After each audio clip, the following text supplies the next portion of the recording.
Buen día para todos los interesados en aprender a interpretar diversas melodías con la flauta dulce soprano.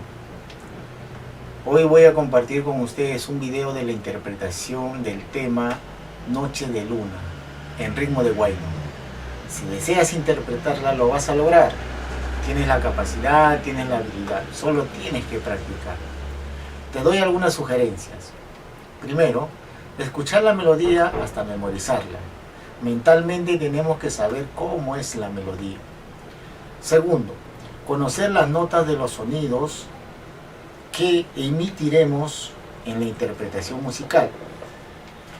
Tercero, practicar por partes hasta tener mayor dominio de digitación.